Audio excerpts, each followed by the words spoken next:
Ah, love. While it may not be what makes the world go round, it is what makes the ride worthwhile.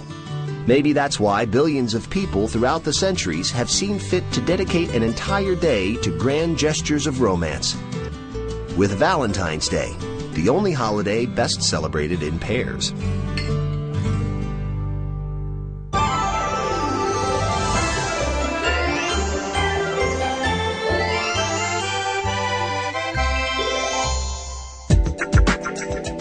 For all its popularity, history doesn't give us any guarantees as to the origins of Valentine's Day. But we do know it contains vestiges of the early Christian church and ancient Rome.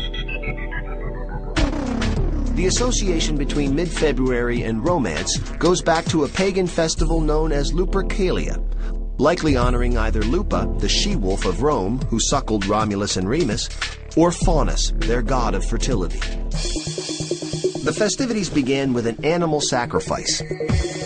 Then the ritualistic slapping of young women with strips of the animal's skin and blood to bestow fertility for the coming year. In the 5th century, perhaps in an effort to Christianize the pagan festival, Pope Gelasius declared February 14th as St. Valentine's Day. As for the real St. Valentine, there were reportedly several canonized by the Church. Legend has it that one St. Valentine, a defiant Roman priest, lived during the 3rd century AD under Emperor Claudius II. Claudius was an ambitious ruler. His battles required vast armies of men to abandon their young families for long periods of time, resulting in a military that was half-hearted and homesick. So determined was Claudius to stop love from sapping the will of his armies, he banned marriages altogether. Father Valentine thought the ban unjust and defied the emperor, continuing to marry young lovers in secret. The emperor eventually caught on to the priest's actions, arrested him, and sentenced him to death. It is believed that young couples he had secretly wed would visit his cell, passing him flowers and notes through the bars as symbols of their gratitude. The story continues that the condemned Father Valentine fell in love with his jailer's daughter. On February 14th, the day he was executed, it is said he passed the young girl a note. It was signed, "From your Valentine." A tradition was born.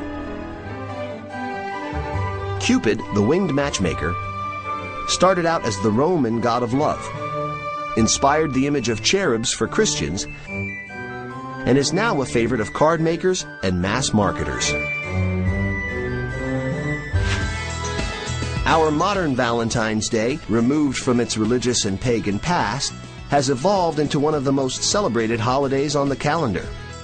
On average, Americans shower their loved ones with 180 million roses, red ones naturally, and almost 36 million heart-shaped boxes of candy. Not to mention all those cards, dinners, and diamonds. All told, the holiday brings in almost $14 billion annually, giving retailers plenty to love as well.